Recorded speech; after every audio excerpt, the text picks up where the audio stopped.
কোনোদিনই যাব না, কারণ আমার ধর্ম আমার কাছে। আমি যেমন অন্য ধর্মকে গায়ে আঁচ লাগাবো না, আমার ধর্মকেও কেউ আঁচ লাগাক আমি সেটা বলবো না। আমি প্রথমে ভারতবাসী, হিন্দু, তারপরে আমি কংগ্রেস। আমি আমার ধর্মকে যদি বিসর্জন দিই তাহলে তো আমি মানুষই রইলাম না। বিবেকানন্দ কি বলেছেন, যে যে ধর্ম ত্যাগ করে তার মৃত্যুর সমান। আমি কেন তাকে কলমা পড়াও যে আর গুলি খেয়ে মরাও তার থেকে যে গুলি খেয়ে মরেছে তাকে আমি শহীদের স্যালুট দেবো, যে কলমা পড়েছে তার গায়ে আমি থুতু দেবো। কারণ তারা বাঁচাতে পারতো ওই কজনকে যদি কলমা না তারা পড়তো। তারা ভয় কলমা পড়ে তারা বেঁচেছে।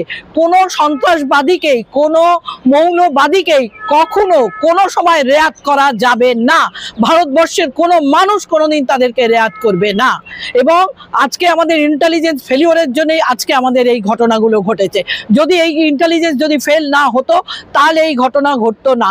বর্ডার থেকে পেহেলগাঁও গ্রামটা সহজে কাছে নয়, সেখান থেকে ঘোড়ায় করে চলে এলো এবং অতক্ষণ ধরে একটা নারকীয় হত্যালীলা চললো। কোনো ইন্টেলিজেন্সের কাছে কোনো খবর রইল না কেন?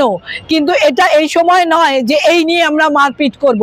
আজ ভারতবর্ষের প্রত্যেকটা মানুষকে একত্রিত হতে হবে, কারণ আজকে ভারতবর্ষই খতরাতে আছে, শুধু ভারতবর্ষের মানুষগুলো খতরাতে আছে। আজকে যদি কোনো হিন্দু মৌলবাদীরা জোর করে তাদেরকে বেদ পড়ায়, যারা কলমা পড়াচ্ছে তাদেরকে জোর করে বেদ পড়ায়, তাহলে যে ঘটনাটা ঘটবে, যারা আজকে আমাদেরকে কলমা পড়িয়েছে সেই ক্ষেত্রে সেই একই ঘটনাটা ঘটেছে। তাই আমি চাই কেউ কাউকে জোর করবে না, যাদের যে যার ধর্ম সে তার মানবে। কারণ রামকৃষ্ণদেব বলে গেছেন যত মত তত পথ। অতএব প্রত্যেকটা মানুষেরই বাঁচার অধিকার আছে, প্রত্যেকটা মানুষেরই তাদের ধর্মাচরণ করার অধিকার আছে। যে কেন আমি কলমা পড়তে যাব? আমার যদি কলমা পড়া, আমি সেই ধর্মটা গ্রহণ করে থাকি বা সেই ধর্মের আমি সমর্থক হই বা সেই ধর্ম যদি বিশ্বাসী হই, আমি কলমা পড়বো। আমি হিন্দু ধর্মে বিশ্বাসী, আমি কেন কলমা পড়তে যাব? এর জন্য যদি কেউ আমাকে অন্য রং লাগায় তাতে আমার কিছু যায় আসে না, কারণ আমি মনে প্রাণে কংগ্রেস। এবং আমি কংগ্রেসের যে ধারণাটা আছে সার্বভৌমত্বের ধারণা, যে ধারণাটা আছে সেকুলারিজমের ধারণা, আমি সেকুলারিজমকে মানি। তার মানে তোমার ধর্ম তোমার কাছে, আমার ধর্ম আমার কাছে, অতএব আমাকে তুমি জোর করতে পারো না। এইটাকে বারবার মেনে নিতে হবে। কিন্তু বারবার আমরা দেখতে পাচ্ছি এই আঘাতগুলো হয়ে যাচ্ছে। এই ইন্টেলিজেন্স ফেলিওরগুলো আজ থেকে নয়, বিপি সিং এর আমল থেকে হয়ে যাচ্ছে। কেন? এই প্রশ্নটা আমাদের প্রথমে করা উচিত। শুনুন, আমার তো এই দুটোর মধ্যে যোগ, আমি মেবি রং, কিন্তু আমার এই দুটোর মধ্যে তো যোগ মনে হচ্ছে, এবং এর মধ্যে আমাদের পশ্চিমবাংলার রাজনীতি জড়িত আছে মনে হচ্ছে। কারণ ওই 26,000 চাকরি, ওই 64,000 চাকরির মন ঘোরাতে লন্ডনে বসে এর কিছু ছক হয়নি তো? আমার তো এখন তাই মনে হচ্ছে। কারণ এনাকে তো বিশ্বাসই করা যায় না। কখনো উনি বিষ্ণু মাতা বলে ফেলেন, কখনো আবার কলমা পড়ে লা ইলাহা ইল্লাল্লাহ মুহাম্মদ রাসূলুল্লাহ বলতে থাকেন। ফলে এনাকে তো, এরা তো গিরগিটির মতন রং বদলায়। এরা যে লন্ডনে বসে এই ছক কষেছেন কিনা তাও তো বুঝতে পারছি না। কারণ হঠাৎ করে একটা ওই কি কেলগ কর্নফ্লেক্স আমরা খেয়েছি, কিন্তু কেলগ কলেজ এই প্রথম শুনলাম। এবং সেখানে গিয়ে তিনি বক্তব্য রাখলেন, বললেন অক্সফোর্ড ইউনিভার্সিটিতে বক্তব্য রেখেছেন এবং তার নাতনির সঙ্গে বেড়ানোর ছবিও দিয়ে ফেললেন। এবং সেই তার আর এক ভাইপো জুটেছে, তাকে নিয়ে এখন জিন্দালকে নিয়ে মেতে উঠেছেন। এটা যেন একটা ফিসি ফিসি ব্যাপার লাগছে। হয়তো মেবি রং, আমি বলতে পারি না সেটা, কিন্তু আমার মনে যেটা হয়েছে আমি সেটাই বললাম। হয়তো এই ছক হয়তো লন্ডনে বসেই শুরু হয়ে গেছে। এটা তো আমাদের কংগ্রেসের প্রেসিডেন্টও এটাকে সমর্থন করেছেন, না করার কিছু নেই। প্রথমেই তো বললাম আমি প্রথমে ভারতবাসী, ভারতবর্ষের যেটাতে উন্নতি হবে।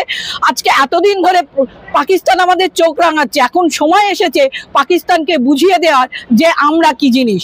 এই যদি 56 ইঞ্চি বোঝাতে পারে তবেই বলবো হ্যাঁ তার 56 ইঞ্চি। যদি না বোঝাতে পারে তাহলে বুঝবো তার 56 ইঞ্চি নয়, তার 5 ইঞ্চি মানে তাড়িয়ে। হ্যাঁ, আজকে আমি সকলকেই কালো ব্যাচ পড়াচ্ছি, কারণ আজকে আমাদের এইখানে 3 দিন ধরে মনডে ছিল এবং আজকে সাইরেন বাজিয়ে আমরা মানে আমাদের চিফ জাস্টিস সেই সাইরেন বাজিয়ে এই শোকার্তদের প্রতি আমাদের যে সমবেদনা, আমার ভারতবর্ষের প্রতি যে সমবেদনা সেটা জানিয়েছে। তারই একটা পার্ট হিসেবে আমি সকলকেই কালো ব্যাচ পরিয়ে জানাতে চাইছি যে আসুন সকলে হাতে হাত ধরে আমরা প্রথমে ভারতবর্ষী, তারপরে কে হিন্দু, কে মুসলমান, কে বিজেপি, কে কংগ্রেস, কে তৃণমূল, সেটা পরের ব্যাপার। আগে আমরা ভারতবাসী। আমরা মারা গেছে যে 26 জন, তারা আমার ভারতবর্ষের, তারা অন্য কোনো দেশের নয়। সেই 26 জনের প্রতি সমবেদনা জানিয়ে তাদের প্রতি মানে তাদের এই যে আমরা মর্মাহত, সেইটার জন্যই আমি আজ সকলকে কালো ব্যাচ পরিয়ে আমি এইটা করতে চাইছি। ভারতবর্ষে আমাদের শান্তি, স্বস্তি, নিরাপত্তা, সমৃদ্ধি এবং ভারতবর্ষের সার্বভৌমত্ব টিকিয়ে রাখার জন্য আমাদের অনেক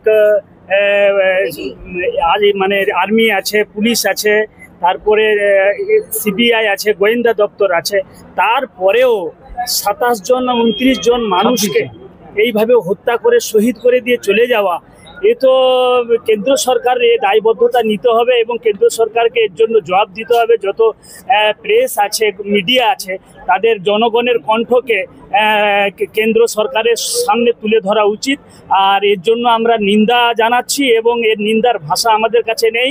ভারতবর্ষে এই মুহূর্তে হিন্দু, মুসলিম, শিখ, ইসাই সকলকে একত্রিত হয়ে সন্ত্রাসবাদের বিরুদ্ধে আমাদের ঐক্যবদ্ধ করে লড়াই করতে হবে। সন্ত্রাসবাদের কোনো ধর্ম হয় না, যারা এটা করছে তাদের কোনো জাত নেই, কোনো ধর্ম নেই, কোনো দেশ নেই, তারা দেশদ্রোহী। তাদেরকে যেখানে আছে খুঁজে বার করে তাদের দৃষ্টান্তমূলক শাস্তি দিতে হবে, এটা আমাদের দাবি।